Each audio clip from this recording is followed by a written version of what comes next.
So environmental ethicists, since whooping cranes, unlike sandhill cranes, so I'm like, okay, distinction, two different things. Whooping cranes are endangered as a species.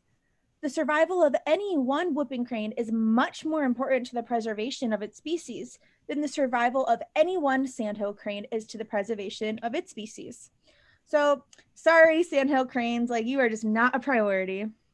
Hence, we have a greater duty to protect the life of an individual whooping crane than we do to protect the life of an individual sandhill crane. The ethicist, the environmental ethicist reasoning conforms most closely to which of the following principles? So this is like, I hate when it says this, but essentially, this is like a strengthening question where I always think of them sometimes. I used to think of them as like most strongly supported, but really we're saying like, how does the environmental ethicist get to this conclusion? Like, which one of these principles would allow that to be true? Okay. Okay, that's definitely not how I was attacking this question. I feel like they've kind of changed their principle questions in the 80s a little bit, where you really have to read what is it doing. Is it Mm-hmm. like a conforming or is it a strengthen? And this is definitely a strengthen. Okay. So let's go ahead and start with A. Okay. Any duty to protect the life of an individual organism is entirely independent of the duty to protect the species to which that organism belongs. I would cross that out because Yeah, that's it's not irrelevant. opposite. Okay. What about B? The more important the survival of individual members is to the preservation of a species, the greater the duty to protect the lives of that species' individual member.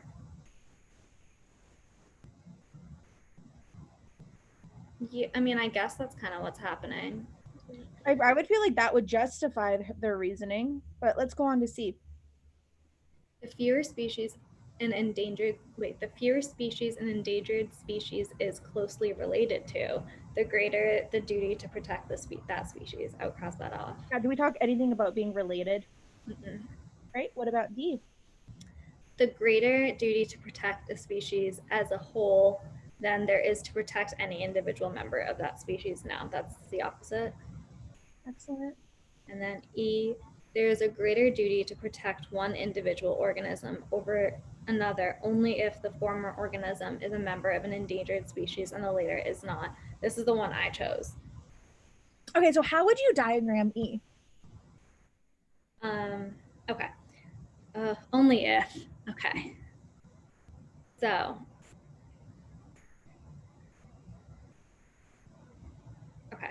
There is a greater duty to protect one individual over another only if that one individual is an endangered species and the other isn't. So one is an endangered and the other isn't is the necessary. Yes. And So, then so is the only time, is it necessary in order for us to have a greater duty of protecting one over another? Is it necessary that one is an endangered species and the other is not? based on our stimulus now.